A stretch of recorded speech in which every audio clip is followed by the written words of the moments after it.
in Nigeria, we have done quite a number of work over the years to prove this concept. So, of course, a number of us would always think we have a couple of franchise brands in Nigeria that have not done so well. I've heard people say that franchising wouldn't thrive in Nigeria.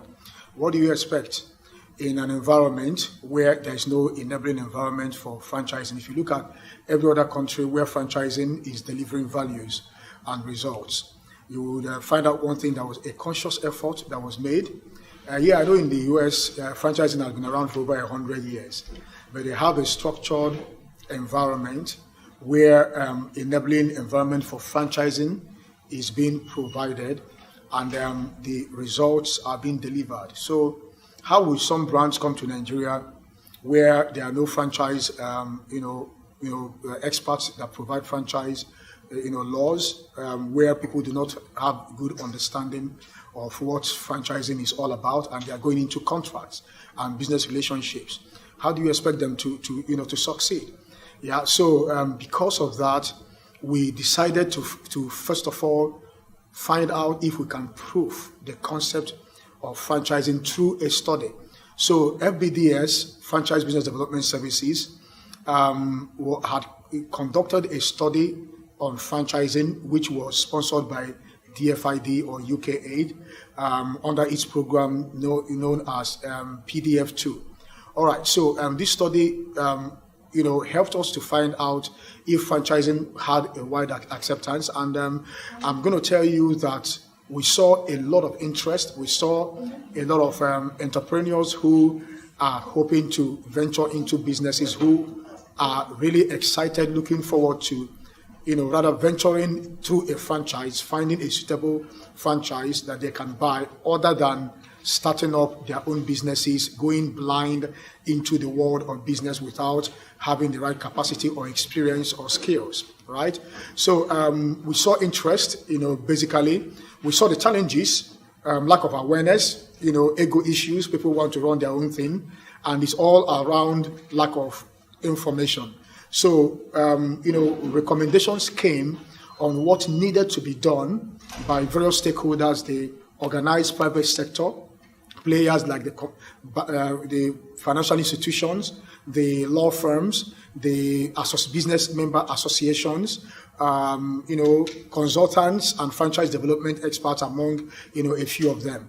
We recommended what they needed to do, and that study also recommended, because it benchmarked the success of South Africa, India, USA, and UAE, how the franchise industries of these countries have been able to progress and grow. We picked learning points and which we hope to replicate. So those recommendations are also providing, guidance to the government and its agencies. What does Corporate Affairs Commission need to do? That's the first place of call that people go to when they want to, register a business. They need to know that there is another way to venture into business called franchising if they are not able to build a business. It's not everyone that can build a business. It takes a lot for businesses to succeed here in Nigeria. Okay, so they can get information at that place that there are franchise brands that they can key into, they can buy, and they can leverage their proven system, leverage their goodwill from day one. Oh, wow, this is the best choice, or this is House of Tara, or this is Slot, or this is Health Plus. But people do not know it's owned by another individual. They are buying the brand. There is a structure, support structure, hand-holding, and all those things. So these are things that people need to know at the information level when they want to register a business before they go too far, trying to set up a business that will fail. So we also have recommendations for donor agencies, the likes of DFID, USAID, GIZ, and the whole other World Bank and the rest of them, who are tirelessly putting in effort, trying to support the growth of entrepreneurship so that they can, activate the poor, support poor people, help them to improve their standards of living, create employment, and all those things on what they needed to do. These are the things that we found other countries doing. It took South Africa decades to get to where it is today.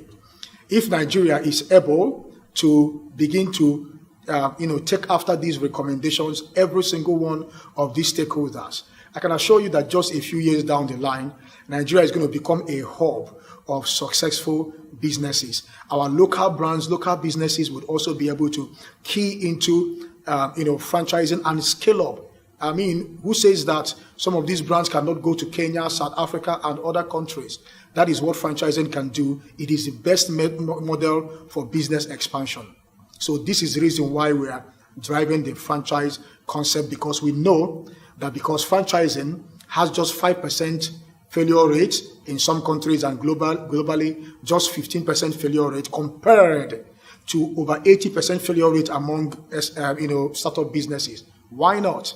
That is the way to go. That is what we recommend that people that cannot build businesses should do. So we say, if you cannot build it, please buy it. Think franchise.